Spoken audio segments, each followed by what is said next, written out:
Hello friends, welcome back to my channel মিরাপাল 44। আমার চ্যানেলে আপনাদের সবাইকে অনেক অনেক ভালোবাসার সঙ্গে স্বাগত। অনেক সবজি নিয়ে বসে পড়েছি। পনির, টমেটো, উচ্ছে, শসা, আলু, ধনেপাতা আরও আছে, সেগুলো এখন অ্যাড করছি। তো এগুলোর ব্যবস্থা করে আসি। আর এতগুলো টমেটো কি করব, সারাদিন রান্না করিনি, বর বাড়িনি, ফাঁকি মেরেছি। ভাত বসিয়ে দেবো এবার। চালটা ধুয়ে বসিয়ে দিয়েছি। আর এদিকে হচ্ছে উচ্ছে আর আলু সেদ্ধ দেবো। জানি রাতে তিতো খেতে নিই, তবে আমার একটু মাঝে মাঝে একটু অন্যরকম খেয়ে ফেলি। আর এদিকে পনিরটা ভাজি করে নিয়েছি, আলুগুলো ভাজি বসিয়ে দিয়েছি।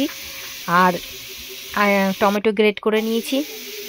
পনির ভাজি দেখে নিজের এই লক লক করা জিভটাকে আর সামলাতে না পেরে এক টুকরো নিয়ে খেতে শুরু করেছে। কিন্তু প্রচণ্ড গরম, খেতে পারছি না। আর শুধু আমি নয়, দুই মেয়ে, আমি খাচ্ছি, দুই মেয়ে আমার দিকে তাকিয়ে আছে। তো ভাবলাম একা কেন খাবো, ওদেরকেও একটু দিই। তো এই যে 4 টুকরো নিয়ে যাচ্ছি, ওদের জন্যই দিয়ে ওদেরকে খেয়ে নিই। ওরাও একটু মানে এরকম ভালো লাগে খেতে, না ওরা কাঁচা ভালোবাসে খেতে, তবে আজকে একটু মানে ফ্রাই করে নিয়েছি, সেটাই দিচ্ছি, কাঁচা আর দিনই।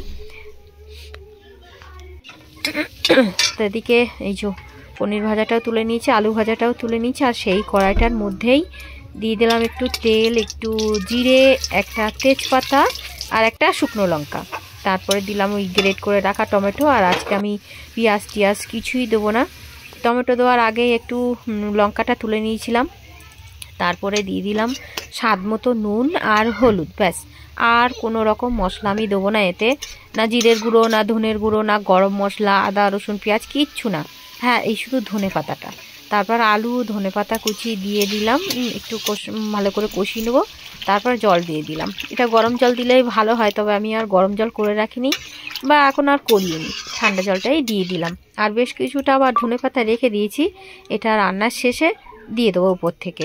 আর কিছুটা ধনে পাতা এই যে আমি বেটে চাটনি বানিয়েছি, একটু নুন, একটা কাঁচা লঙ্কা দিয়ে আর ওই গ্রেট করেছি টমেটো একসঙ্গে নিয়ে এগুলোকে মিশিয়ে একটা চাটনি বানিয়ে নেবো।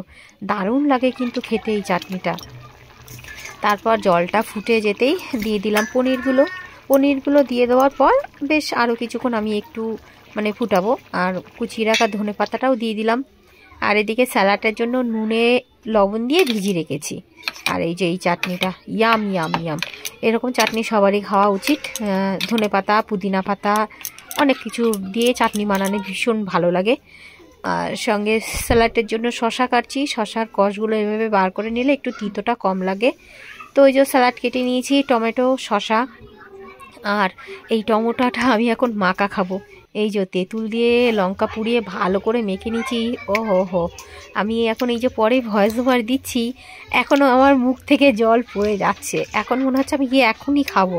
হ্যাঁ সত্যি, এতটা ভালো লাগছে, আমি এক্ষুনি আবার একটা টমেটো মেখে খাবো। আর এরকম মেখে আঙুল চেটে না খেলেও মজাটাই তো নেই। আঙুল চেটে খেতে ভীষণ ভালো লাগে, আমার এক্ষুনি খেতে ইচ্ছে হচ্ছে, আমি আবার খাবো। আর তারপরে হঠাৎ করে ভাবলাম ওই ধনেপাতার চাটনিটাও একটু মিশিয়ে খেয়ে নিই, কেমন লাগে দেখি। দারুণ দারুণ, মাঝে মাঝে এরকম টক খেতে, বিশেষ করে গরমের দিনে খেতে ভালো লাগে। ছোটোবেলার দিনগুলো মনে চলে আসলো। এই যে হচ্ছে রান্না, মানে আমার ফাইনাল লুক সবজির।